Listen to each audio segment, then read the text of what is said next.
Sirni kun sirna goobaati. Gooba kennuudha. Amma ka jirru tarree leediiti.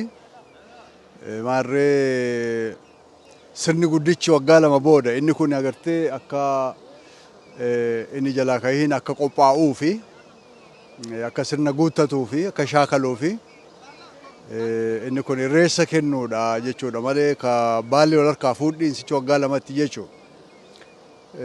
Kana qoranne amma beektaa yeroon kun yeroo waggaa lamman sichi dhufan keessatti yeroo inni itti bokkuun muratu, yeroo inni itti fiinoo xurrumbaallee bitatee mana kaawwatu, yeroo inni itti sirna shaakalu, yeroo inni itti nyaata, uffata, dhugaatii aadaa qopheeffatu. Isa kana amaanaa walitti kennuudha, waadaa guutee irreessa walitti kennuudha jechuudha. Maarreen ullee kanumaaf dhufne ummati lafa kana ummata hedduu beektaa sirna gadaa kana sirni gadaa mataa aadaa Oromooti, mataa agartee Oromummaati. Kun immoo bakkayyuu hin jirtu. Sirni gadaatti cichanii agartee cichoominaan baroota 150 oli dhiibbaa gama adda addaatiin jirtu irraa dandamachiisee ka qabatee jiru Karrayyuu, Booranaa, Gujii, Tuulama keessaa ammoo bakka jiru jira. Maarreen ulleen kanumarraa baruudhaaf dhufnee as jirra jechuudha hoodha. Wanni adda isa taasisu gaa waan qoranneerraati. Ka ganamaa sirni maal fakkaatti qorannee dhumarraa barre ammoo akka isaan irraa dhageenyutti dhiibbaan agartee uummanni kun addana hin turre beektaa uummanni qe'ee isaarraa malkaa isaarraa buqqaheeti baroota hedduu dhufee horma jala diinallee jechuudha baanne bakkee isaa qe'ee isaa ganamarraa kaasanii fidanii asiin argobba jira, garanaan afartu jira. Iddoo akkasiiti agartee kun immoo uummanni aadaa mataa isaa qaba. Maarree kana hundumaa irraa hafatee dandamatee hamma kanatti agartee itti cichee jiraachuu isaa irraa argine jechuudha. Malli dandamannaa isaa maaliin dandamatee akkasitti hin ture wanni aadaa kun beektaa aadaan afaaniin dabarti. Afaanni ammoo akka itti beektaa turuu qaba. Dhiibbaa jiru jalatti jechaadha. Tokko moggaasa. Moggaasni maqaa lafaati, maqaa bakkee moggaasanii. Amma afaan Ingiliffaatiin maqaa lafaa yoo taatu topponiim jenna. Maqaa gosaa yoo taatu itinooniim jenna. Isa kana ilmoo dhalfatan illee akka itti moggaasanii dabarsan. Amma garbiraa maqaan adda addaa waan kunoo maqaa Arabii qabdi, maqaa Amaariffaa qabdi maarree. Karrayyuun san itti citee uumama naannoo isaatiin isa kaaniin Fantaalee jedha, isa kaaniin Dhaddachoo jedha, isa kaaniin Hawaas jedha. Akka agartee uumama naannoo isaatiitiin itti moggaafatee akkasittiin turfatee jechuudha. So sirna gadaa qofaa miti gaa sirni gadaa Karrayyuu yeroo jennu inni kun isa mataa waan ta'eef jennaati. Maqaan illee akkasumattiin jecha afaanicha keessa adeemsa akkasittiin jabeeffatee ture jechuudha. Bu'aa guddoo qaba. Kuni aangoodha bari gaa aangoo agartee aangoo shaakaluu jechuun sirna dimokiraasiitii miiree warri jalaa kahiin kuni nuti akkasiin eegnee, eegsifnee, tursiifnee, nagaa buufnee waggoota 6 dabran kana waggoota lammantti aanu wajjin waggaa 8 akkasittiin tursuuf jirra. Isinilleen akkuma kanatti uummata dhageessanii, uummata jala deemtanii aangoon ka uummataati, uummata irraa fuutanii akka keenyatti jabeessitanii nagaa buuftanii dabarsitanii jechuudha. Waadaadha. Irreessa walitti kenna, walirraa fuudha.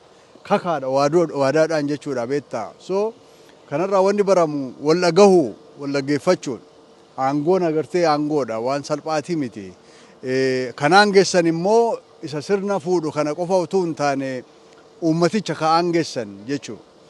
Kanarratti lallabii amma hin jirtuun jedhee tan yaada. Lallabii sichitti waggaa lama booda seera bahee cimsuu, seera haaraa yoo jiraatte baasuu, lallaba agartee ka uumaa ganamaa ka uumama naannoo. Amma fakkeenyaaf naannoo kana kunoo jaarsoliillee gaafachaa turre muka silan turre dhufe akka aadaatti agartee nami cubbame ilmaan cubbamaa lamaan bahee muki cubbamaan immoo lafaan bahaa jedha.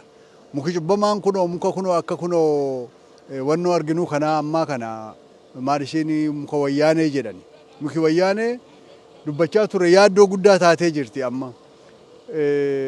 Muka isa kaan dhiibbatti jechuudha. Muki indigenous jennu ka ganamaa agartee jalatti hin biqilu. Muki kun hoomaallee faayidaa hin qabu. Kasarallee hin ta'u hektaara tokko yoo muranii yoo gogsanii wannoo godhanii madaabara tokkitti yoo taateedha. Ammoo muki biraan jalatti hin biqilu akka baarzaafaati jechuudha. Lafa balleessiti. Horiin nyaatee jennaan hoofkalaa hin jiru jedhan. Gaala kana harree kana maal kana dudda gogsaa jedhan. So muki kun akkamittiin bada jennaan nuyyuu hin beeknu nuun jedhan jechuudha. Jaarrolee amma tokko gaafanne. Kun yaaddoo dur hin jirreedha jechuudha. So aadaa keessatti agartee akka kunuunsa naannoo kanaa seera qaba beektaa. Horiin seera qabdii miiree sirna gadaatiin mukilleen seera qaba jechuudha. Muki sirna hin jirre seera aadaa keessa hin jirre yoo dhuftu maal walii dhaama akkam godheetu balleessaan illeen yaaddoo tokko jechuudha. Kanaaf seera qabasin jechuufi seera kana seera isa haaraa ka jiraatu yoo jiraate tumee isa jiru immoo fooyyessee dhaamsa immoo yeroo inni itti walii dhaamuudhaati. Kana qorannee hoodha. Wel tokkoon akkuma qaama aadaa saniitti beektaa mala ittiin dhaloota dabarsani faaruudha. Faaruun tokkoon waliin dhaabbatteeti kan itti faarsitu inni faarfamulleen hin beeka waan deemaa jirtu agartee sirnuma sana waan jabeessu waan ta'e jennaan jechuudha. So kasilatti gaafannelleen kanuma malli ittiin aadicha ittiin jabeessanii tursanii tokko kana afoola. Sirna kana irratti yoo argite wayyaa aadaatu jira. Nyaata aadaatu jira. Akkuma jenne faaruutu jira. Faaruun kun immoo waan faarsanii amma yeroo galgala naannofnee caqasaatu turre. Akka shaayiitti kabaaftutu sagaleen gadi bu'ee hin dhaga'amu. Warri jalaa fuudhu irra deddeebii waan ta'e hin durduuran waan ta'e jennaan sanuma dhagahama. Sunilleen addatti agartee hawwan kana yoo gaafanne malee hedduu maal akka jedhanii ergaa maal akka isaan dabarsanillee dhaga'uun nu dhibde jechuudha. Warra dabalee immoo maalillee kan dhiiraalleen akkasuma yaallee turre dhaga'uuf jechuudha. Akka shaahiitti kabaaftu ergaa ishiin dabarsitu dhaga'amtu. Warra jalaa qabantu irra deddeebi'a waan ta'eef hin dhaga'amti jechuudha. San sagalee ol fuudha jedhaallee jenna. Kun egaa amaluma isaati. Namni agartee sirba baasu yookaan nan dagadhaa nan dogoggoraa jedhee qaanfachuu jira beektaa. Sagalee gadi qabeetu eegasii jabaataa deema. Ammoo akkuma walii galaatti wanti qaamuma kunoo sirna adeemaa jirtu kanaati. Afoolli bifa adda addaa qabdi. Afoola kana keessa aadaa meeshaatu jira, aadaa uffannaatu jira, ciicoo jira, maarree jira, nyaata jira. Dhugaatii alkool ta'e waan biraan illee hin jirtu. Bakka isaan immoo bakka agartee abbaan gadaadha bakka inni taa'u hiddiidhaan maal hojjetanii waan isaan jiran illee naannofne ilaalle jechuudha. So hedduu nama boonsa wanni argine.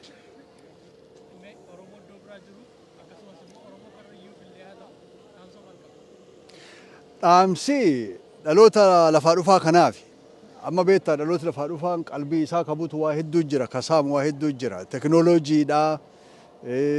Hammayyummaa jira bifa amantiitiin amantii ganamaa kan hin taane waa hedduudha agartee isa kanaaf dhaloota lafaa dhufaan kun akkuma abbootiin haadhotiin itti cichanii turanitti waan kan jala bu'ee qorachuu akka qaroo ija isaatiitti eeggachuu jabeeffachuudhaa fi naamusaan agartee eegee kunuunsee isa itti aanutti dabarsuun dirqamaa fi itti gaafatama guddaatu irra jiraan jedhaati hoodha. Ulfaadhaa isinillee.